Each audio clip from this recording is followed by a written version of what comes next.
अयान कपूर एक स्मार्ट, महत्वाकांक्षी और आत्मकेंद्रित व्यक्ति था जो रियल एस्टेट में अपना बड़ा साम्राज्य खड़ा करने के सपने देखता था। वह अपने जीवन में सफलता, पैसा और मान सम्मान चाहता था, लेकिन उसके इस लक्ष्य की कीमत चुकानी पड़ रही थी उसकी पारिवारिक जिंदगी और मानसिक शांति को। अयान के पास एक खूबसूरत पत्नी रूहाना थी, जो एक ईमानदार पुलिस ऑफिसर थी, और उनकी एक छोटी सी प्यारी बेटी पीहू भी थी। लेकिन अयान का उनके साथ संबंध बहुत सामान्य नहीं था। अयान अपनी कंपनी में भागीदारों के साथ मतभेदों और टैक्स चोरी जैसे मामलों में उलझा हुआ था। वह अपनी परेशानियों से भागने के लिए लगातार खुद को बिजनेस में झोंक देता था। एक दिन जब वह एक महत्वपूर्ण डील के लिए जा रहा होता है, तो एक कार दुर्घटना हो जाती है। जब वह होश में आता है तो खुद को एक अजीब सी जगह पर पाता है, जो न तो स्वर्ग लगती है न ही नर्क। वहां उसकी मुलाकात होती है चित्रगुप्त से, जो उससे बताता है कि वह अभी जीवित और मृत के बीच की स्थिति में है और उसे उसके कर्मों का हिसाब देना होगा। चित्रगुप्त उसे एक गेम में शामिल करता है, जीवन का खेल, जिसमें अयान को अपने जीवन के हर महत्वपूर्ण कर्म के बारे में सामना करना होगा। अगर वह पास होता है तो उसे फिर से जीवन का मौका मिलेगा, लेकिन अगर वह असफल होता है तो उसकी आत्मा नर्क में चली जाएगी। अयान हंसता है, डरता है और विरोध करता है, लेकिन उसे कोई विकल्प नहीं दिया जाता। अयान को सबसे पहले उसकी ईर्ष्या और लालच का सामना करना होता है। चित्रगुप्त उसे दिखाता है कि कैसे उसने अपने भाई को हमेशा हीन दृष्टि से देखा और अपने पिता के प्रति कभी कृतज्ञता नहीं दिखाई। वहीं से कहानी एक आत्मचिंतन की यात्रा पर निकलती है, जहां अयान को खुद का सामना करना होता है, न केवल अपने दोषों से बल्कि उन अवसरों से भी जो उसने खो दिए। यह शुरुआत है उस परिवर्तन की जो धीरे धीरे अयान को अंदर से बदलना शुरू करती है। चित्रगुप्त अयान को अगले चरण में ले जाता है, जहां उसे अपने घमंड और असंतोष से जूझना होता है। अयान हमेशा यह सोचता था कि वह सबसे बुद्धिमान और सक्षम व्यक्ति है और दुनिया उसे वह सम्मान नहीं देती जिसकी वह अपेक्षा करता है। उसे कभी किसी की सलाह पसंद नहीं थी, न ही वह दूसरों की भावनाओं को समझता था। चित्रगुप्त उसे उन क्षणों में ले जाता है जब उसने रूहाना को नीचा दिखाया, यह कहते हुए कि एक पुलिस ऑफिसर की नौकरी और सैलरी उसकी जिंदगी के लिए काफी नहीं है। उसने पीहू की छोटी छोटी खुशियों को अनदेखा किया क्योंकि वह अपने करियर में व्यस्त था। यहाँ तक कि अपने ऑफिस के कर्मचारियों को भी वह सम्मान नहीं देता था। अयान यह सब देखकर क्रोधित होता है, लेकिन चित्रगुप्त उससे एक प्रश्न पूछता है, क्या तुम्हें कभी लगा कि तुमने उन लोगों की भावनाओं को चोट पहुंचाई है जिनकी केवल उपस्थिति ही तुम्हारे जीवन को सुंदर बना सकती थी? अयान पहली बार चुप हो जाता है। उसे एहसास होता है कि उसका घमंड ही उसकी सबसे बड़ी कमजोरी बन चुका है। उसने अपनी सफलता को स्वयं का निर्माण समझा और बाकी सबको नजरअंदाज किया। वह यह मानने लगता है कि शायद उसमें कुछ बदलाव की जरूरत है, लेकिन खेल अभी खत्म नहीं हुआ था। चित्रगुप्त मुस्कुराते हैं और कहते हैं, चलो अब तुम्हें तुम्हारी स्वार्थपरता से मिलवाते हैं। चित्रगुप्त अयान को वह समय दिखाते हैं जब उसके जीवन में कई अवसर आए, लेकिन उसने केवल अपने स्वार्थ के चलते उन्हें नकार दिया। अयान की मां को जब हृदय संबंधी बीमारी हुई थी, तब रूहाना ने उसे समझाने की कोशिश की थी कि उन्हें समय निकालकर मां के पास जाना चाहिए, लेकिन अयान ने उस समय एक बड़े क्लाइंट के साथ डिनर को प्राथमिकता दी थी। चित्रगुप्त उसे दिखाते हैं कि कैसे उसकी मां उस रात अस्पताल में अकेले पड़ी रही और अयान का इंतजार करती रही। यह दृश्य अयान के दिल को चीर देता है।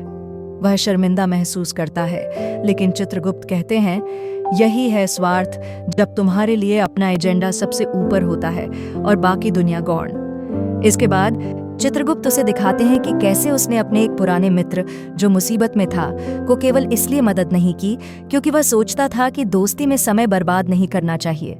उसने रिश्तों को हमेशा फायदे और नुकसान की नज़र से देखा, और जब कोई रिश्ता उसे आर्थिक या सामाजिक लाभ नहीं देता था, वह उसे दरकिनार कर देता था। अयान ये सब देखकर विचलित हो जाता है। अब वह समझने लगता है कि उसकी जिंदगी में रिश्तों की कमी क्यों महसूस होती थी। उसने अपने स्वार्थ के चलते बहुत कुछ खोया था, अपने माता पिता का विश्वास, अपनी पत्नी का सच्चा प्यार और अपनी बेटी की मासूम हंसी। चित्रगुप्त फिर कहते हैं, हर कदम पर तुम्हारे पास एक विकल्प था, इंसानियत या स्वार्थ। तुमने बार बार स्वार्थ चुना, अब देखो उसकी कीमत क्या रही। अयान अब मानसिक रूप से थकने लगता है। लेकिन चित्रगुप्त उसे चेताते हैं कि खेल अभी लंबा है और अब उसे अपनी झूठ बोलने की आदत से रूबरू कराया जाएगा। अयान के जीवन का अगला अध्याय है झूठ। चित्रगुप्त उसे याद दिलाते हैं कि कैसे अयान ने अपने व्यावसायिक लाभ के लिए बार बार झूठ बोला। उसने निवेशकों से झूठे वादे किए, रूहाना से झूठ बोला कि वह पारिवारिक मामलों में व्यस्त है, जबकि वह किसी क्लब में बैठा अपने प्रोजेक्ट की सफलता का जश्न मना रहा था। चित्रगुप्त दिखाते हैं कि कैसे अयान की एक झूठ की वजह से एक कर्मचारी की नौकरी चली गई, क्योंकि उसने गलती अयान की छिपाई और दोष किसी दूसरे पर मढ़ दिया। वह कर्मचारी आत्महत्या के कगार तक पहुंच गया था, लेकिन किसी तरह बच गया। अयान को कभी इस बात की परवाह नहीं रही कि उसके शब्दों और कर्मों से किसका जीवन प्रभावित हो सकता है। इसके अलावा अयान ने अपनी पत्नी रूहाना से इतने झूठ बोले कि वह उस पर से विश्वास ही खो बैठी थी। पीहू तक को वह बहलाता रहा, यह कहकर कि वह उसके जन्मदिन पर आएगा, लेकिन बार बार अनुपस्थित रहा। अब चित्रगुप्त उसे पीहू की आंखों से दिखाते हैं एक बच्ची जो हर बार अपने पापा का इंतजार करती रही और हर बार टूटी उम्मीदों के साथ रोती रही। इस सब का सामना करते हुए अयान अंदर से टूटने लगता है। उसे पहली बार अपनी आत्मग्लानि का एहसास होता है। वह गिड़गिड़ाता है, माफी मांगता है, लेकिन चित्रगुप्त कहते हैं, माफी मांगना आसान है, परिवर्तन करना कठिन। क्या तुम सच में बदलने को तैयार हो या सिर्फ डर के कारण पछता रहे हो? अब खेल अगले मोड़ की तरफ बढ़ता है, जहां अयान को अपनी ईमानदारी की असल परीक्षा देनी होगी। अब चित्रगुप्त अयान को एक ऐसे अनुभव से गुजरने को कहते हैं जो न केवल उसके चरित्र की परख करेगा, बल्कि यह भी दिखाएगा कि क्या वह अब सचमुच बदलने के लिए तैयार है। इस चरण को वे ईमानदारी की अग्नि परीक्षा कहते हैं। अयान को एक काल्पनिक स्थिति में रखा जाता है, जहां वह फिर से एक बड़े निवेश अवसर के सामने है, लेकिन इस बार उसे सच्चाई का चयन करना है। यदि वह अपने निवेशकों को सच बता देता है कि यह प्रोजेक्ट जोखिम भरा है, तो उसे भारी नुकसान हो सकता है, लेकिन यदि वह झूठ बोलता है तो उसे फायदा मिलेगा, जैसे उसने पहले किया था। अयान इस बार झिझकता नहीं। वह काल्पनिक निवेशकों से कहता है, मैं यह प्रोजेक्ट शुरू कर रहा हूं, लेकिन इसमें जोखिम है और मैं चाहूंगा कि आप लोग सोच समझकर निर्णय लें। चित्रगुप्त मुस्कुराते हैं। यह पहली ईमानदारी थी जो अयान ने बिना भय के चुनी। इसके बाद एक दूसरी स्थिति में वह रूहाना से माफी मांगता है, सच्चे दिल से, बिना किसी बहाने या स्पष्टीकरण के। वह स्वीकार करता है कि उसने उसकी भावनाओं को बार बार चोट पहुंचाई है और अब वह बदला हुआ इंसान बनना चाहता है। रूहाना अभी भी शंकालु होती है, लेकिन अयान के स्वर में सच्चाई देखकर वह भी चौंक जाती है। चित्रगुप्त अब कहते हैं, ईमानदारी केवल शब्दों में नहीं, कर्मों में होनी चाहिए। तुम्हारी आत्मा तभी मुक्त होगी जब तुम सच्चाई के मार्ग पर चलने की हिम्मत रखोगे, चाहे परिणाम कुछ भी हो। इस परीक्षा को पास करते हुए अयान में आत्मविश्वास आने लगता है, लेकिन अब भी खेल का अंत नहीं हुआ है। अगला अध्याय और कठिन है, पश्चाताप और क्षमा का। ईमानदारी की अग्नि परीक्षा पास करने के बाद चित्रगुप्त अयान को उस मार्ग पर ले जाते हैं जहां उसका सामना होता है असली पश्चाताप से, एक ऐसा अनुभव जो आत्मा को भीतर से झकझोर देता है। चित्रगुप्त कहते हैं, सच्चा परिवर्तन तब तक पूर्ण नहीं होता जब तक तुम उन लोगों से क्षमा नहीं मांगते जिनकी आत्मा को तुमने ठेस पहुंचाई हो। अब अयान को वह सारे क्षण दिखाए जाते हैं जिनमें उसने अपने करीबी लोगों को अपमानित किया, नजरअंदाज किया या उपेक्षा का व्यवहार किया। उसकी पत्नी रूहाना, जिसने जीवन भर उसका साथ दिया लेकिन बदले में कभी भावनात्मक सुरक्षा नहीं पाई। उसकी बेटी पीहू, जिसने हर त्योहार, हर स्कूल की प्रस्तुति में अपने पापा की प्रतीक्षा की जो कभी आया ही नहीं। उसके कर्मचारी, जिनकी मेहनत को उसने कभी सराहा नहीं। अयान अब उन सभी से क्षमा मांगता है। काल्पनिक दुनिया में उसे मौका दिया जाता है। एक बार वह रूहाना के सामने हाथ जोड़ता है और कहता है, मैंने तुम्हें एक ट्रॉफी की तरह देखा, तुम्हारी भावनाओं को कभी नहीं समझा, मुझे माफ कर दो अगर कर सको। रूहाना की आंखों में आंसू आ जाते हैं, लेकिन वह कुछ नहीं कहती। फिर वह पीहू के सामने जाता है। उसकी आंखें भीग जाती हैं जब वह कहती है, पापा, क्या आप इस बार मेरा बर्थडे मनाएंगे? अयान बिना बोले सिर झुका देता है। वह जानता है कि वादों से कहीं ज्यादा जरूरी है उनकी पूर्ति। अब अयान अपने ऑफिस स्टाफ से भी मिलता है, उस कर्मचारी से भी जिसे उसके झूठ की वजह से नौकरी से हाथ धोना पड़ा था। अयान उसे गले लगाकर कहता है, मैं जानता हूँ मेरी वजह से तुम्हारी जिंदगी डगमगा गई, लेकिन तुम्हारी ईमानदारी ने मुझे बदल दिया। चित्रगुप्त इन सबको चुपचाप देख रहे होते हैं। अयान अब थक चुका होता है, लेकिन एक अजीब सी शांति उसके चेहरे पर होती है पहली बार। चित्रगुप्त कहते हैं, अब तुम क्षमा की शक्ति को समझ गए हो, लेकिन याद रखो, अंतिम निर्णय अभी बाकी है, तुम्हारा भाग्य तय होगा, जीवन या मृत्यु। अयान अब एक गहरे आत्मनिरीक्षण की स्थिति में होता है। चित्रगुप्त उसकी पूरी यात्रा को एक दृष्टांत की तरह सामने रखते हैं, जैसे कोई जीवन समीक्षा हो रही हो। अयान देखता है कि कैसे उसकी प्रत्येक गलती ने किसी न किसी के जीवन को प्रभावित किया और कैसे उसका समय समय पर लिया गया निर्णय उसका चरित्र परिभाषित करता गया। चित्रगुप्त अब उससे पूछते हैं, क्या तुम अब उस जीवन में लौटने के लिए तैयार हो जहां तुम्हें अपनी गलतियों को सुधारने का अवसर मिलेगा, या तुम वही पुराने अयान बने रहोगे जिसकी आत्मा इस यमलोक में फंसी रह जाएगी? अयान कहता है, मैं अब केवल अपने लिए नहीं जीना चाहता, मैं रूहाना और पीहू के लिए, अपने माता पिता की आत्मा की शांति के लिए और उन सभी के लिए जिनके साथ मैंने अन्याय किया, एक नया जीवन जीना चाहता हूँ। इस उत्तर के बाद चित्रगुप्त उसे अंतिम परीक्षा के लिए तैयार करते हैं। यह परीक्षा अब किसी और को क्षमा करने की है। उसे अपने एक पुराने दुश्मन को क्षमा करना होगा, जिसने अयान को व्यापार में बड़ा नुकसान पहुंचाया था और जिसकी वजह से अयान का अहंकार सबसे अधिक भड़का था। अयान को वह क्षण दिखाया जाता है जब वह उस व्यक्ति को नष्ट करने की कसम खा चुका था। अब उसे उससे मिलवाया जाता है, एक थकी हुई, टूटी हुई आत्मा जो खुद अपने पापों के बोझ से दबा हुआ है। अयान चुपचाप उसके पास जाता है और कहता है, मैं तुम्हें माफ करता हूँ, शायद तुम्हारी गलती ने मुझे वह रास्ता दिखाया जिसकी मुझे सबसे ज्यादा जरूरत थी। यह क्षण चित्रगुप्त के लिए निर्णायक होता है। वह घोषणा करते हैं, अयान कपूर, तुमने न केवल अपनी आत्मा को शुद्ध किया है, बल्कि दूसरों को भी मुक्ति की राह दिखाने की योग्यता प्राप्त की है। अब समय है निर्णय का। आसमान में गूंजती है एक दिव्य आवाज, क्या यह आत्मा पुनः जीवन के योग्य है? सभी दिशाओं से उत्तर आता है, हाँ। लेकिन इससे पहले कि अयान जीवन में लौटे, चित्रगुप्त उसे एक अंतिम संदेश देते हैं, यह दूसरी जिंदगी है, लेकिन अंतिम मौका भी, इसे मत गंवाना। अयान की आत्मा पुनर्जन्म के निर्णय को सुनते ही एक शांति की अनुभूति से भर जाती है। चित्रगुप्त की उपस्थिति धीरे धीरे धुंधली होने लगती है और अयान को एक तेज प्रकाश दिखाई देता है, जो धीरे धीरे उसकी चेतना को फिर से जीवन की ओर खींचने लगता है। अचानक उसकी आंखें खुलती हैं, वह अस्पताल में है। उसके चारों ओर डॉक्टर, नर्सें और उपकरणों की आवाजें हैं। उसके पास बैठी रूहाना उसकी आंखों में देखकर रो रही होती है और छोटी पीहू उसका हाथ पकड़कर मुस्कुरा रही होती है। अयान की आंखों से आंसू बहते हैं। वह बोल नहीं पाता, लेकिन उसकी पकड़ अपनी बेटी के हाथ पर मजबूत हो जाती है। डॉक्टर कहते हैं कि यह किसी चमत्कार से कम नहीं कि वह कोमा से बाहर आ गया है, लेकिन केवल अयान जानता है कि यह चमत्कार नहीं, उसकी आत्मा की यात्रा का परिणाम है। अयान की जिंदगी अब पहले जैसी नहीं रही।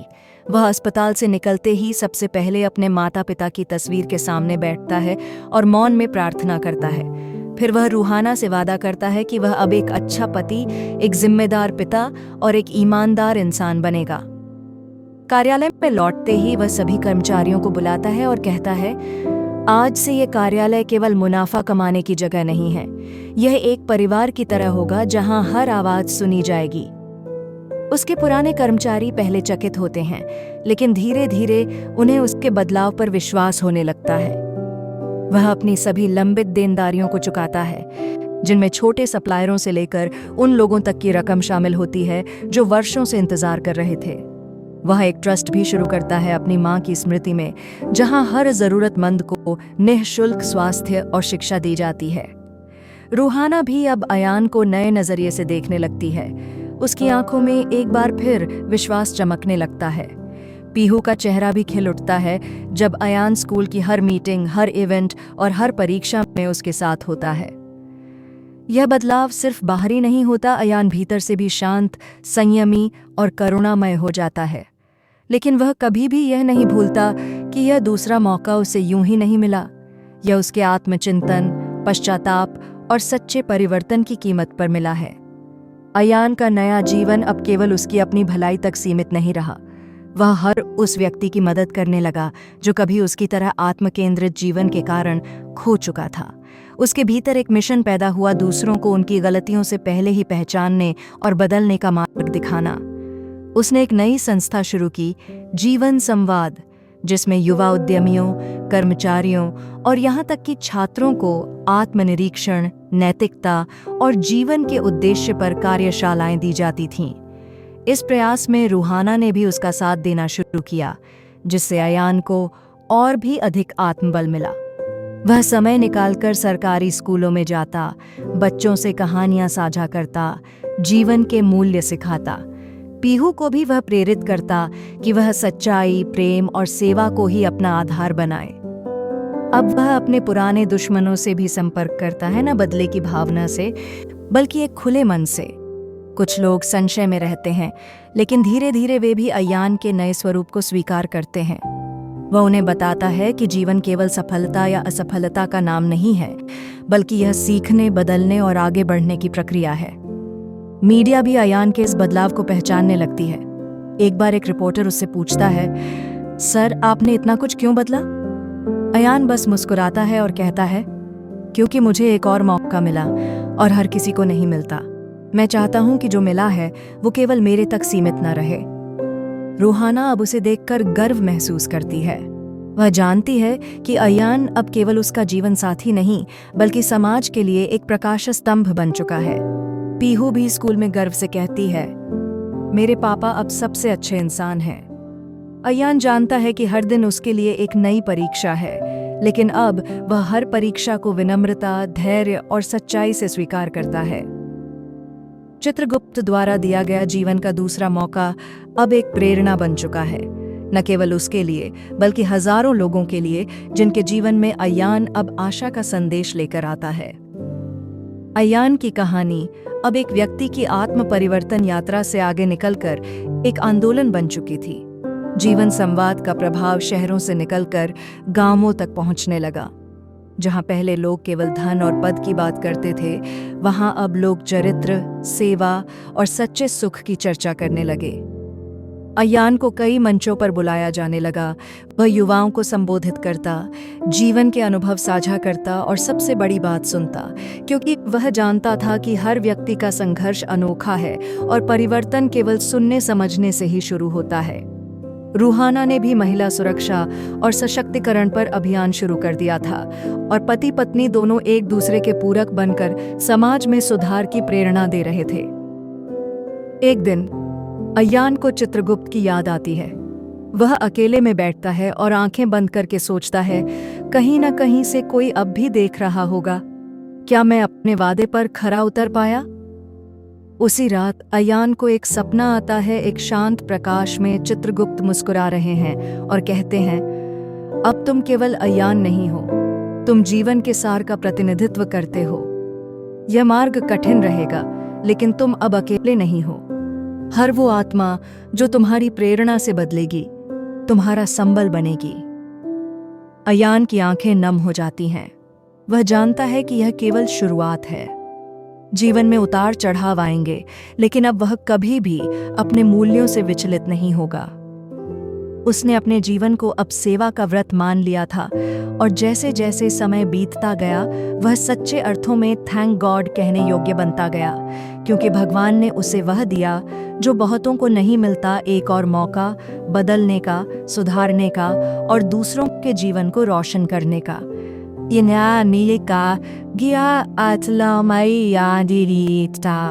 समाज में जो बदलाव अयान ने शुरू किया था, वह अब एक नई पीढ़ी को प्रभावित करने लगा था। स्कूल, कॉलेज और संस्थानों में अयान की कहानी और उसके बदलाव की यात्रा को प्रेरणादायक उदाहरण की तरह पढ़ाया जाने लगा। वह युवा छात्रों के बीच एक नायक की तरह स्थापित हो गया था, लेकिन वह जानता था कि उसका असली काम यह नहीं कि लोग उसे पूजें, बल्कि यह कि लोग खुद को पहचानें। जीवन संवाद संस्था अब हजारों युवाओं को आत्मविश्लेषण, उद्देश्य निर्धारण और संवेदनशील नेतृत्व के गुण सिखाने लगी थी। अयान ने अपने जीवन के अनुभवों को एक पुस्तक के रूप में भी प्रकाशित किया, एक और मौका, जिसमें उसने बेहद सरल शब्दों में अपने पथभ्रष्ट होने, पश्चाताप, सुधार और सेवा के अनुभव साझा किए। यह पुस्तक बहुत जल्दी हर घर की अलमारी में एक अनमोल दस्तावेज बन गई। पीहू अब बड़ी हो रही थी, वह एक संवेदनशील, जागरूक और निडर लड़की बन रही थी। अयान और रूहाना को गर्व था कि उनकी बेटी अब वही मूल्य आत्मसात कर रही थी जो उन्होंने सीखे थे, कड़ी मेहनत, सत्यनिष्ठा और दूसरों की सेवा। एक दिन पीहू अपने स्कूल के मंच पर एक भाषण देती है और कहती है, मेरे पापा ने सिखाया कि गलतियां इंसान से होती हैं, लेकिन उन्हें स्वीकार कर सुधारना ही सच्ची बहादुरी है। उन्होंने मुझे यह भी सिखाया कि जीवन में सबसे बड़ा धन दूसरों का भरोसा और अपना विवेक होता है। यह सुनकर अयान की आंखों में आंसू आ जाते हैं, लेकिन वह जानता था कि अब यह केवल उसका सफर नहीं है, यह एक विरासत बन गई थी जो पीहू और उसकी जैसी सैकड़ों हजारों आत्माओं के जरिए आगे बढ़ रही थी। अयान अब राजनीति, धर्म या प्रचार की ओर नहीं बढ़ा, बल्कि वह एक मार्गदर्शक बन गया था जो चुपचाप काम करता है और लोगों को अपने भीतर झांकने की प्रेरणा देता है। उसका जीवन अब इस विचार का मूर्त रूप बन चुका था कि हर आत्मा में प्रकाश है, बस उसे जगाने के लिए एक मौका और एक सच्ची मंशा चाहिए। समाज अब अयान कपूर को केवल एक सफल व्यवसायी या प्रेरक वक्ता के रूप में नहीं देखता था, बल्कि उसे एक ऐसे व्यक्ति के रूप में जानने लगा था जिसने अपने जीवन की गलतियों को स्वीकार करके उन्हें समाज के लिए एक सीख में बदल दिया। उसने जो बदलाव अपने भीतर शुरू किया था, वह अब समाज के हर स्तर पर असर डालने लगा था। शिक्षा, स्वास्थ्य, युवाओं के नेतृत्व, महिलाओं की गरिमा और नैतिक व्यवसाय की ओर। अयान ने ईमानदारी और सहानुभूति को कॉरपोरेट संस्कृति का हिस्सा बनाने के लिए कंपनियों से संवाद शुरू किया। उसने व्यावसायिक जगत में प्रतिस्पर्धा को सहयोग में बदलने का एक आंदोलन खड़ा किया। छोटे व्यापारियों, मजदूरों और सामाजिक कार्यकर्ताओं को जोड़कर उसने एक ऐसा नेटवर्क बनाया जो बिना किसी स्वार्थ के एक दूसरे की मदद करता था। रूहाना अब महिला अधिकारियों के लिए एक विशेष मंच की संरक्षक बन गई थी, जहां महिला पुलिसकर्मियों को न केवल प्रशिक्षण मिलता, बल्कि मानसिक रूप से सशक्त बनने की प्रेरणा भी। उनकी कहानी भी अब प्रेरणा स्रोत बन चुकी थी, एक ऐसी स्त्री की जो कठिनाइयों के बावजूद अपने मूल्यों से नहीं डिगी। पीहू अब स्कूल की प्रतिनिधि बन गई थी और अपनी पीढ़ी के लिए वह वही बन रही थी जो कभी उसके पापा बने थे, एक जिद्दी लेकिन संवेदनशील बदलाव करता। वह बच्चों को सिखाती थी कि गलतियां तुम्हारी पहचान नहीं बनती, उन्हें सुधारने का तरीका तुम्हारी पहचान बनता है। अयान अब गांवों में जाकर मूल्य शिक्षण की मुहिम चला रहा था। वह कहता, शहरों में ज्ञान है, लेकिन गांवों में संवेदना है। अगर हम दोनों को जोड़ दें तो यह देश अंदर से भी समृद्ध होगा। चित्रगुप्त की दी हुई चेतावनी, यह अंतिम मौका है, अब अयान की चेतना का हिस्सा बन चुकी थी। वह जानता था कि जीवन क्षण भंगुर है, लेकिन यदि हर क्षण को उद्देश्यपूर्ण और ईमानदारी से जिया जाए तो वह अमर हो सकता है। इस भाग में अयान की यात्रा अब व्यक्तिगत स्तर से सामाजिक और राष्ट्रीय स्तर तक पहुंच जाती है। वह अब अकेले बदलाव नहीं ला रहा था, वह अब एक विचार बन चुका था। समाज में परिवर्तन के व्यापक प्रभावों के बीच अयान खुद के साथ एक गहरे आत्मसंवाद में उतरने लगता है। वह अब केवल समाज का मार्गदर्शक नहीं, बल्कि अपने ही भीतर का विद्यार्थी भी बन चुका था। उसने जाना कि बाहरी बदलाव तभी टिकते हैं जब भीतर स्थिरता हो, और यह स्थिरता आती है आत्म साक्षात्कार से। वह हर सुबह ध्यान करता,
अयान कपूर एक स्मार्ट, महत्वाकांक्षी और आंखें बंद करके सोचता है, कहीं ना कहीं से कोई अब भी देख रहा होगा।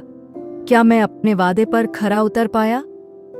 उसी रात अयान को एक सपना आता है। एक शांत प्रकाश में चित्रगुप्त मुस्कुरा रहे हैं और कहते हैं, अब तुम केवल अयान नहीं हो, तुम जीवन के सार का प्रतिनिधित्व करते हो। यह मार्ग कठिन रहेगा, लेकिन तुम अब अकेले नहीं हो। हर वो आत्मा जो तुम्हारी प्रेरणा से बदलेगी, तुम्हारा संबल बनेगी। अयान की आंखें नम हो जाती हैं। वह जानता है कि यह केवल शुरुआत है। जीवन में उतार चढ़ाव आएंगे, लेकिन अब वह कभी भी अपने मूल्यों से विचलित नहीं होगा। उसने अपने जीवन को अब सेवा का व्रत मान लिया था, और जैसे जैसे समय बीतता गया, वह सच्चे अर्थों में थैंक गॉड कहने योग्य बनता गया, क्योंकि भगवान ने उसे वह दिया जो बहुतों को नहीं मिलता, एक और मौका बदलने का, सुधारने का और दूसरों के जीवन को रोशन करने का।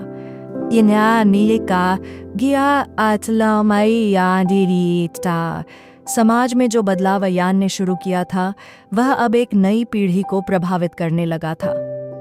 स्कूल, कॉलेज और संस्थानों में अयान की कहानी और उसके बदलाव की यात्रा को प्रेरणादायक उदाहरण की तरह पढ़ाया जाने लगा। वह युवा छात्रों के बीच एक नायक की तरह स्थापित हो गया था, लेकिन वह जानता था कि उसका असली काम यह नहीं कि लोग उसे पूजें, बल्कि यह कि लोग खुद को पहचानें। जीवन संवाद संस्था अब हजारों युवाओं को आत्मविश्लेषण, उद्देश्य निर्धारण और संवेदनशील नेतृत्व के गुण सिखाने लगी थी।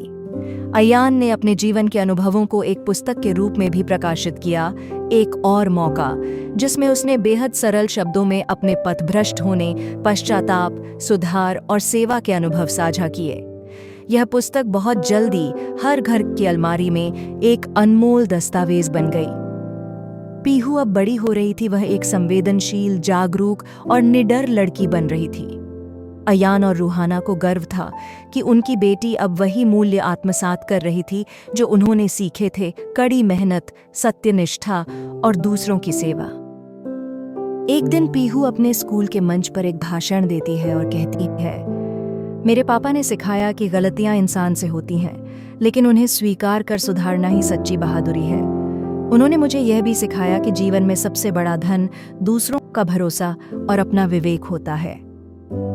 यह सुनकर अयान की आंखों में आंसू आ जाते हैं, लेकिन वह जानता था कि अब यह केवल उसका सफर नहीं है, यह एक विरासत बन गई थी जो पीहू और उसकी जैसी सैकड़ों हजारों आत्माओं के जरिए आगे बढ़ रही थी। अयान अब राजनीति, धर्म या प्रचार की ओर नहीं बढ़ा, बल्कि वह एक मार्गदर्शक बन गया था जो चुपचाप काम करता है और लोगों को अपने भीतर झांकने की प्रेरणा देता है। उसका जीवन अब इस विचार का मूर्त रूप बन चुका था कि हर आत्मा में प्रकाश है, बस उसे जगाने के लिए एक मौका और एक सच्ची मंशा चाहिए। समाज अब अयान कपूर को केवल एक सफल व्यवसायी या प्रेरक वक्ता के रूप में नहीं देखता था, बल्कि उसे एक ऐसे व्यक्ति के रूप में जानने लगा था जिसने अपने जीवन की गलतियों को स्वीकार करके उन्हें समाज के लिए एक सीख में बदल दिया। उसने जो बदलाव अपने भीतर शुरू किया था, वह अब समाज के हर स्तर पर असर डालने लगा था: शिक्षा, स्वास्थ्य, युवाओं के नेतृत्व, महिलाओं की गरिमा और नैतिक व्यवसाय की ओर। अयान ने ईमानदारी और सहानुभूति को कॉरपोरेट संस्कृति का हिस्सा बनाने के लिए कंपनियों से संवाद शुरू किया। उसने व्यावसायिक जगत में प्रतिस्पर्धा को सहयोग में बदलने का एक आंदोलन खड़ा किया। छोटे व्यापारियों, मजदूरों और सामाजिक कार्यकर्ताओं को जोड़कर उसने एक ऐसा नेटवर्क बनाया जो बिना किसी स्वार्थ के एक दूसरे की मदद करता था। रूहाना अब महिला अधिकारियों के लिए एक विशेष मंच की संरक्षक बन गई थी, जहां महिला पुलिसकर्मियों को न केवल प्रशिक्षण मिलता, बल्कि मानसिक रूप से सशक्त बनने की प्रेरणा भी।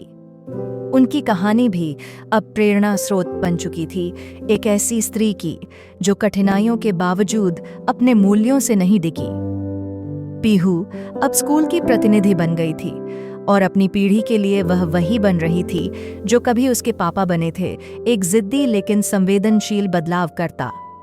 वह बच्चों को सिखाती थी कि गलतियां तुम्हारी पहचान नहीं बनती, उन्हें सुधारने का तरीका तुम्हारी पहचान बनता है।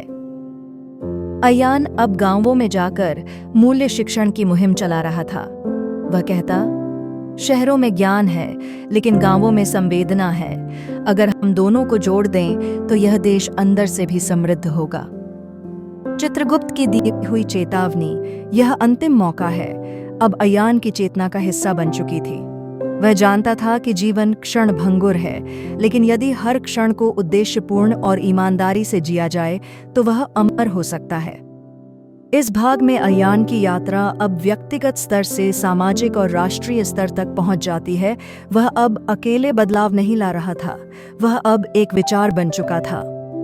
समाज में परिवर्तन के व्यापक प्रभावों के बीच अयान खुद के साथ एक गहरे आत्मसंवाद में उतरने लगता है। वह अब केवल समाज का मार्गदर्शक नहीं, बल्कि अपने ही भीतर का विद्यार्थी भी बन चुका था।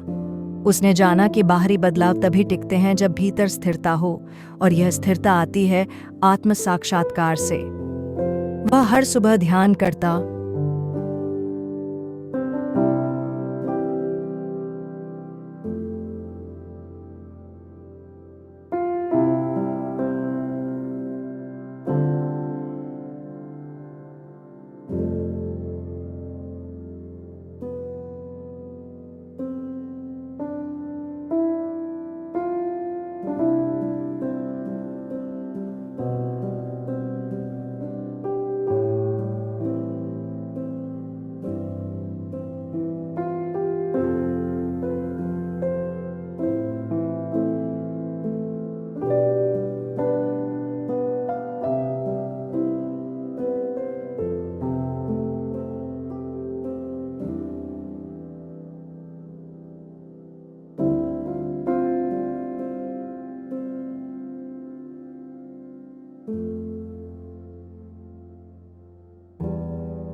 अयान का पूछता है, कहीं ना कहीं से कोई अब भी देख रहा होगा, क्या मैं अपने वादे पर खरा उतर पाया?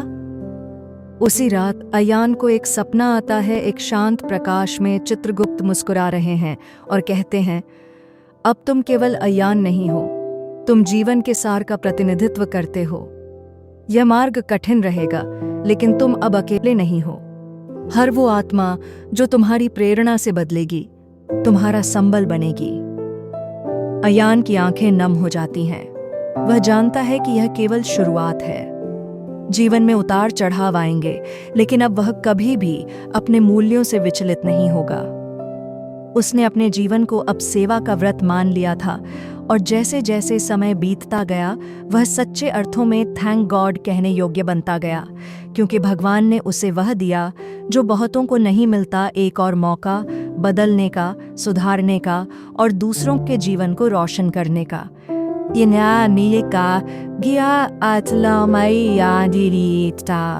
समाज में जो बदलाव अयान ने शुरू किया था, वह अब एक नई पीढ़ी को प्रभावित करने लगा था।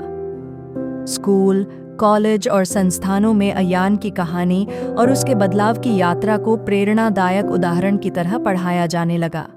वह युवा छात्रों के बीच एक नायक की तरह स्थापित हो गया था, लेकिन वह जानता था कि उसका असली काम यह नहीं कि लोग उसे पूजें, बल्कि यह कि लोग खुद को पहचानें। जीवन संवाद संस्था अब हजारों युवाओं को आत्मविश्लेषण, उद्देश्य निर्धारण और संवेदनशील नेतृत्व के गुण सिखाने लगी थी। अयान ने अपने जीवन के अनुभवों को एक पुस्तक के रूप में भी प्रकाशित किया, एक और मौका, जिसमें उसने बेहद सरल शब्दों में अपने पथभ्रष्ट होने, पश्चाताप, सुधार और सेवा के अनुभव साझा किए। यह पुस्तक बहुत जल्दी हर घर की अलमारी में एक अनमोल दस्तावेज बन गई। पीहू अब बड़ी हो रही थी। वह एक संवेदनशील, जागरूक और निडर लड़की बन रही थी। अयान और रूहाना को गर्व था कि उनकी बेटी अब वही मूल्य आत्मसात कर रही थी जो उन्होंने सीखे थे, कड़ी मेहनत, सत्यनिष्ठा और दूसरों की सेवा। एक दिन पीहू अपने स्कूल के मंच पर एक भाषण देती है और कहती है, मेरे पापा ने सिखाया कि गलतियां इंसान से होती हैं, लेकिन उन्हें स्वीकार कर सुधारना ही सच्ची बहादुरी है। उन्होंने मुझे यह भी सिखाया कि जीवन में सबसे बड़ा धन दूसरों का भरोसा और अपना विवेक होता है। यह सुनकर अयान की आंखों में आंसू आ जाते हैं, लेकिन वह जानता था कि अब यह केवल उसका सफर नहीं है, यह एक विरासत बन गई थी जो पीहू और उसकी जैसी सैकड़ों हजारों आत्माओं के जरिए आगे बढ़ रही थी। अयान अब राजनीति, धर्म या प्रचार की ओर नहीं बढ़ा, बल्कि वह एक मार्गदर्शक बन गया था जो चुपचाप काम करता है और लोगों को अपने भीतर झांकने की प्रेरणा देता है। उसका जीवन अब इस विचार का मूर्त रूप बन चुका था कि हर आत्मा में प्रकाश है, बस उसे जगाने के लिए एक मौका और एक सच्ची मंशा चाहिए। समाज अब अयान कपूर को केवल एक सफल व्यवसायी या प्रेरक वक्ता के रूप में नहीं देखता था, बल्कि उसे एक ऐसे व्यक्ति के रूप में जानने लगा था जिसने अपने जीवन की गलतियों को स्वीकार करके उन्हें समाज के लिए एक सीख में बदल दिया। उसने जो बदलाव अपने भीतर शुरू किया था, वह अब समाज के हर स्तर पर असर डालने लगा था। शिक्षा, स्वास्थ्य, युवाओं के नेतृत्व, महिलाओं की गरिमा और नैतिक व्यवसाय की ओर। अयान ने ईमानदारी और सहानुभूति को कॉरपोरेट संस्कृति का हिस्सा बनाने के लिए कंपनियों से संवाद शुरू किया। उसने व्यावसायिक जगत में प्रतिस्पर्धा को सहयोग में बदलने का एक आंदोलन खड़ा किया। छोटे व्यापारियों, मजदूरों और सामाजिक कार्यकर्ताओं को जोड़कर उसने एक ऐसा नेटवर्क बनाया जो बिना किसी स्वार्थ के एक दूसरे की मदद करता था। रूहाना अब महिला अधिकारियों के लिए एक विशेष मंच की संरक्षक बन गई थी, जहां महिला पुलिसकर्मियों को न केवल प्रशिक्षण मिलता, बल्कि मानसिक रूप से सशक्त बनने की प्रेरणा भी। उनकी कहानी भी अब प्रेरणा स्रोत बन चुकी थी, एक ऐसी स्त्री की जो कठिनाइयों के बावजूद अपने मूल्यों से नहीं डिगी। पीहू अब स्कूल की प्रतिनिधि बन गई थी और अपनी पीढ़ी के लिए वह वही बन रही थी जो कभी उसके पापा बने थे, एक जिद्दी लेकिन संवेदनशील बदलाव करता। वह बच्चों को सिखाती थी कि गलतियां तुम्हारी पहचान नहीं बनती, उन्हें सुधारने का तरीका तुम्हारी पहचान बनता है। अयान अब गांवों में जाकर मूल्य शिक्षण की मुहिम चला रहा था। वह कहता, शहरों में ज्ञान है, लेकिन गांवों में संवेदना है। अगर हम दोनों को जोड़ दें तो यह देश अंदर से भी समृद्ध होगा। चित्रगुप्त की दी हुई चेतावनी, यह अंतिम मौका है, अब अयान की चेतना का हिस्सा बन चुकी थी। वह जानता था कि जीवन क्षणभंगुर है, लेकिन यदि हर क्षण को उद्देश्यपूर्ण और ईमानदारी से जिया जाए तो वह अमर हो सकता है। इस भाग में अयान की यात्रा अब व्यक्तिगत स्तर से सामाजिक और राष्ट्रीय स्तर तक पहुंच जाती है। वह अब अकेले बदलाव नहीं ला रहा था, वह अब एक विचार बन चुका था। समाज में परिवर्तन के व्यापक प्रभावों के बीच अयान खुद के साथ एक गहरे आत्मसंवाद में उतरने लगता है। वह अब केवल समाज का मार्गदर्शक नहीं, बल्कि अपने ही भीतर का विद्यार्थी भी बन चुका था। उसने जाना कि बाहरी बदलाव तभी टिकते हैं जब भीतर स्थिरता हो, और यह स्थिरता आती है आत्म साक्षात्कार से। वह हर सुबह ध्यान करता,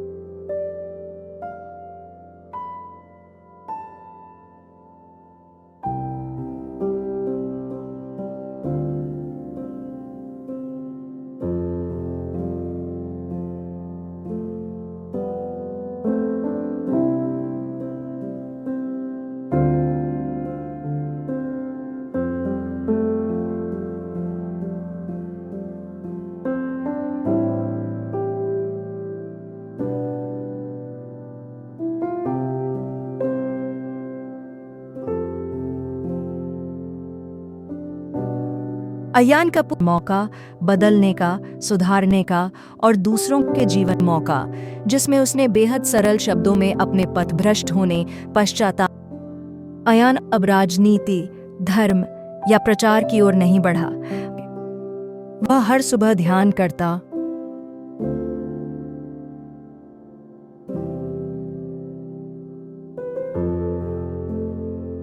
अयान वह हर सुबह ध्यान करता,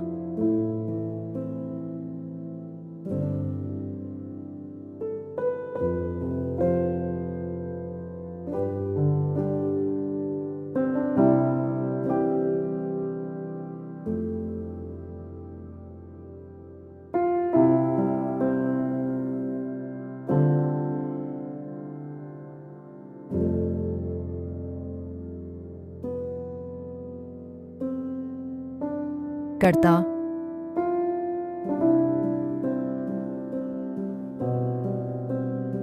कर्ता,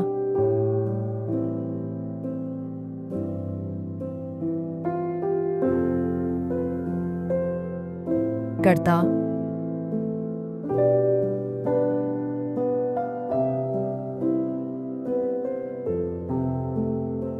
समाज में परिवर्तन के व्यापक प्रभावों के बीच अयान खुद के साथ एक गहरे आत्म संवाद में उतरने लगता है।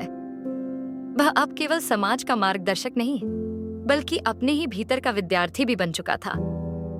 उसने जाना कि बाहरी बदलाव तभी टिकते हैं जब भीतर स्थिरता हो, और यह स्थिरता आती है आत्म साक्षात्कार से। वह हर सुबह ध्यान करता, मौन में बैठता और अपने भीतर की आवाज सुनने का अभ्यास करता। उसे अब अहंकार नहीं था कि उसने कुछ बड़ा किया है, बल्कि नम्रता थी कि उसे यह आस्यकात से अवसर मिला। कभी नहीं था। उन्हें आई बाप मान की सबसे सच्ची शिक्षाएं मानता था। इस चरण में अयान ने अपने जीवन को बहुत साधारण बना दिया था। वह बड़ी गाड़ियों में नहीं चलता, ब्रांडेड वस्त्र नहीं पहनता, आलीशान घरों में नहीं रहता, बल्कि छोटे कपड़ों, सादा आहार और साधारण जीवन शैली को अपना चुका था। वह कहता था, जितना बाहर घटता है उससे अधिक भीतर होना चाहिए। उसकी यह सादगी ही लोगों को और आकर्षित करने लगी। अब लोग उसके पास केवल प्रेरणा के लिए नहीं, बल्कि जीवन के उत्तरों की तलाश में आने लगे। किसी को अपनी नौकरी छोड़कर कुछ सार्थक करने की प्रेरणा चाहिए होती, किसी को क्षमा करना होता, किसी को अपनी गलतियों से निकलने की राह। अयान हर किसी को यही कहता, खुद को माफ करना सीखो, तभी तुम दूसरों को समझ पाओगे। चित्रगुप्त की यादें अब भी समय समय पर उसके विचारों में आती थीं। वह उन्हें गुरु मान चुका था, और हर वर्ष दुर्घटना की उस तिथि पर वह एकांत में बैठकर अपने जीवन की समीक्षा करता था, ठीक वैसे ही जैसे चित्रगुप्त ने उससे उसकी की थी। उसकी संस्था अब अंतर्राष्ट्रीय पहचान प्राप्त कर चुकी थी, लेकिन अयान को इसकी कोई भूख नहीं थी। वह कहता था, नाम वो होता है जो किसी को रोशनी दे, और अगर मेरा नाम किसी को अपनी गलती सुधारने की प्रेरणा दे दे तो वही सबसे बड़ा पुरस्कार है। समय बीतता गया। पीहू अब युवा हो चुकी थी और समाज सेवा में अपने माता पिता के पद चिन्हों पर चल रही थी। रूहाना भी अब एक उच्च पद पर कार्यरत थी, लेकिन उसका स्वभाव पहले जैसा ही सरल और दृढ़ था। अयान अब वृद्धावस्था के निकट था, लेकिन उसकी ऊर्जा, उसके विचार और उसका समर्पण कभी पुराने नहीं हुए। एक दिन अयान अपने शांत कोने में बैठा था। हाथ में वही डायरी थी जिसमें वह हर वर्ष अपनी आत्म समीक्षा करता था। उसने लिखा, मैंने दौड़ लगाई थी जीतने के लिए, लेकिन हारा अपने भीतर। फिर एक आवाज आई संभलने की, वही मेरी असली जीत थी। आज अगर लोग मेरा नाम जानते हैं तो इसलिए नहीं कि मैंने कुछ बड़ा किया, बल्कि इसलिए कि मैंने छोटे छोटे सुधार किए, रोज धीरे धीरे सच्चे मन से। उसने अपनी संस्था जीवन संवाद को अब अगली पीढ़ी को सौंपने की योजना बनाई। पीहू और उसकी टीम को यह जिम्मेदारी सौंपी गई, जिन्होंने अयान के विचारों को समय के अनुरूप ढालते हुए आगे बढ़ाने का प्रण लिया। अयान अब अधिकतर समय आश्रमों, विद्यालयों और ग्रामीण समुदायों के साथ बिताने लगा। जहां कहीं किसी को लगता कि जीवन बेकार हो गया है, वह वहां पहुंचता और केवल सुनता, फिर चुपचाप कहता, मेरे साथ भी ऐसा हुआ था, लेकिन मुझे एक और मौका मिला। वह कहता, हर सांस, हर सुबह, हर छोटी भूल, सब कुछ एक और मौका है। हम इंसानों को बस इतना समझना है कि सुधार की शुरुआत स्वयं से होती है, और वह आज से हो सकती है। उसकी बातों में अब न उपदेश था, न प्रदर्शन, केवल अनुभव, शांति और कृतज्ञता। चित्रगुप्त का नाम वह अब केवल स्मरण में नहीं लेता था, बल्कि हर उस व्यक्ति में उसे देखता था जो किसी को सही राह दिखा रहा होता। वह कहता, हर कोई किसी का चित्रगुप्त हो सकता है, बस नीयत और नजर चाहिए। अयान एक लंबी यात्रा के अंतिम पड़ाव पर था। उम्र भले ही आगे बढ़ गई हो, लेकिन उसकी आत्मा अभी युवा, जागरूक और पूर्ण था। उसके चेहरे की झुर्रियों में अनुभव की गहराई थी और उसकी मुस्कान में उस शांति की चमक जो केवल उस व्यक्ति के पास होती है जिसने जीवन को पूरे होश के साथ जिया हो। एक दिन शांत सुबह में जब सूरज की हल्की किरणें खिड़की से छनकर उसके कमरे में आ रही थीं, अयान ध्यान की मुद्रा में बैठा था। उसकी सांसें धीमी, संतुलित और सधी हुई थीं। उसी ध्यान में उसने आंखें बंद की और अपने जीवन के हर अध्याय को एक बार फिर आत्मा से महसूस किया। लालच, मोह, गलती, पश्चाताप, क्षमा, सेवा, प्रेम और अंततः शांति।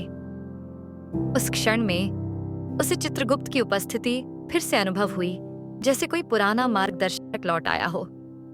कोई आवाज नहीं आई, कोई शब्द नहीं बोले गए, लेकिन अयान समझ गया कि अब समय आ गया है। उसने मुस्कुराते हुए आंखें बंद की और प्रार्थना की, धन्यवाद उस क्षण के लिए जिसने मुझे गिराया, धन्यवाद उस क्षण के लिए जिसने मुझे उठाया। मैं चला, लेकिन अब हल्का हूं। उस दिन अयान की आत्मा इस संसार को छोड़ गई, लेकिन केवल शरीर से। उसकी सोच, उसका दृष्टिकोण, उसकी संस्थाएं, उसका परिवार और वह बीज जो उसने समाज में बोए थे, वे सब जीवित थे, फल फूल रहे थे। उसकी अंतिम यात्रा पर हजारों लोग आए, कोई रो नहीं रहा था। सबके चेहरे पर एक सम्मान की मुस्कान थी। वह इंसान जिसने गलती की, माफी मांगी, बदला बदला और बदला तब तक जब तक वह स्वयं दूसरों के लिए परिवर्तन का कारण न बन गया। उसके स्मारक पर केवल एक वाक्य लिखा गया, हर जीवन को एक और मौका चाहिए यदि वह सच्चे मन से बदलने को तैयार हो। यह कहानी केवल अयान की नहीं, हर उस आत्मा की है जो कभी भटका हो लेकिन लौटने की हिम्मत रखता हो। यह कहानी उन सभी के लिए है जो अपने भीतर रोशनी खोजने का साहस रखते हैं। अयान कपूर भले ही इस दुनिया से विदा हो गया हो, लेकिन उसके विचार, उसकी शैली, उसकी विनम्रता और उसका परिवर्तनशील साहस अब भी जीवित था लोगों के भीतर, संस्थाओं में और उस विचार में जिसे उसने जन्म दिया था। हर आत्मा को एक और मौका मिल सकता है। पीहू अब अपने पिता की बनाई संस्था जीवन संवाद की राष्ट्रीय निदेशक थी। वह आधुनिक दृष्टिकोण और युवाओं की ऊर्जा के साथ संस्था को नई ऊंचाइयों पर ले जा रही थी।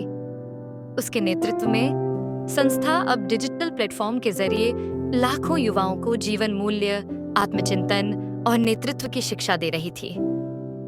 रूहाना, जो अब सेवा से सेवानिवृत्त हो चुकी थी, ग्रामीण भारत में महिला अधिकार और न्याय विषय पर सक्रिय थी। उसने एक नारा गढ़ा था, न्याय केवल किताबों में नहीं, घर की चौखट पर चाहिए। यह नारा अब एक राष्ट्रव्यापी अभियान बन गया था। अयान की आत्मा जैसे इन सब के साथ चल रही थी। उसकी पुस्तक एक और मौका अब अंतरराष्ट्रीय पाठ्यक्रमों में शामिल हो चुकी थी। Ethics in leadership, spiritual redemption through accountability जैसे विषयों के अंतर्गत। वर्षों बाद जब किसी विदेशी रिपोर्टर ने भारत यात्रा के दौरान पूछा, यहाँ के युवा आत्मबोध और समाज सेवा में इतने आगे क्यों हैं, तो उत्तर था, क्योंकि हम अयान कपूर की कहानी को केवल कहानी नहीं, चेतावनी और प्रेरणा दोनों मानते हैं। एक नई पीढ़ी अब आगे बढ़ चुकी थी, लेकिन उनके कदमों के नीचे एक नींव थी जो अयान ने अपने अनुभवों से डाली थी। उनकी नजरों में एक लक्ष्य था जो उन्होंने अयान की आंखों में देखा था, और उनके दिलों में एक सवाल था जो उन्होंने खुद से करना सीखा था, क्या मैं बदल सकता हूँ? अयान कपूर की बेटी पीहू अब युवावस्था में कदम रख चुकी थी, लेकिन उसकी सोच, व्यवहार और दृष्टिकोण उससे कहीं अधिक परिपक्व था। बचपन में जो मासूम बच्ची अपने पापा की प्रतीक्षा में आंसू बहाया करती थी, वही अब उनके सपनों को वास्तविकता में ढाल रही थी। पीहू को विरासत में केवल जीवन संवाद संस्था नहीं मिली थी, बल्कि एक दृष्टिकोण मिला था, जीवन को सिर्फ अपने लिए नहीं, बल्कि दूसरों के लिए जीने का परिहार्य का। उसने कॉलेज के दिनों से ही सामाजिक अध्ययन, मनोविज्ञान और नीति निर्माण जैसे विषयों में रुचि लेना शुरू कर दिया था। अयान की मृत्यु के बाद जब संस्था का नेतृत्व उसके हाथों में आया, तो वह सहमी नहीं ने उसने पूरी टीम को एकत्र कर कहा, हम अब सिर्फ अपने अतीत की स्मृति नहीं, भविष्य की जिम्मेदारी है। पीहू ने संस्था में तकनीकी नवाचार जोड़े, डिजिटल क्लासरूम, मोबाइल ऐप्स और एआई आधारित जीवन मूल्य विश्लेषण टूल्स, जिससे युवाओं को आत्मनिरीक्षण में वैज्ञानिक सहायता मिलने लगी। वह मानती थी कि तकनीक अगर सही दिशा में उपयोग की जाए तो वह आत्मा की खोज में सहायक हो सकती है। वह देश भर में घूमती, छात्रों के बीच बैठती, उन्हें सुनती, उनके सवालों से जूझती और तब कहती, मुझे उत्तर नहीं पता, लेकिन मैं तुम्हारे साथ उत्तर खोज सकती हूँ। उसकी इस विनम्रता और आत्मीयता ने उसे युवाओं का सबसे प्रिय मार्गदर्शक बना दिया। एक दिन एक ग्रामीण किशोरी ने पूछा, दीदी, क्या मैं भी आपके जैसी बन सकती हूँ? पीहू ने उसका हाथ थामा और बोली, तुम मेरे जैसी नहीं, तुम खुद की सबसे सच्ची छवि बन सकती हो। यह वाक्य सोशल मीडिया पर वायरल हुआ और संस्था की टैगलाइन बन गई, ट्रूली। पीहू को भी कई आंतरिक संघर्षों से गुजरना पड़ा। उसकी माँ रूहाना का स्वास्थ्य अब पहले जैसा नहीं था और निर्णय लेने की जिम्मेदारियां कई बार भारी पड़ती थीं। लेकिन पीहू हमेशा रात में अपनी डायरी में एक वाक्य जरूर लिखती थी, अगर पापा होते तो क्या कहते? और फिर जवाब खुद के भीतर से आता, वही सिखाया गया धैर्य, ईमानदारी और सेवा का भाव। उसने एक नया कार्यक्रम शुरू किया, दूसरा मौका, जेलों में जीवन संवाद। इस पहल में वह जेल में बंद कैदियों को आत्मविश्लेषण और समाज में दोबारा जुड़ने की प्रक्रिया में मदद करती थी। उसका मानना था कि यदि उसके पापा बदल सकते हैं तो कोई भी बदल सकता है। धीरे धीरे पीहू की कहानी भी एक नई लहर बन गई, एक ऐसी पीढ़ी की कहानी जो अतः थी अतीत की सगाग से की गलतियों को भविष्य की रोशनी बना रही थी। और अब लोग कहते थे, अयान कपूर ने रास्ता दिखाया, पीहू ने उस रास्ते को जन जन तक पहुंचाया।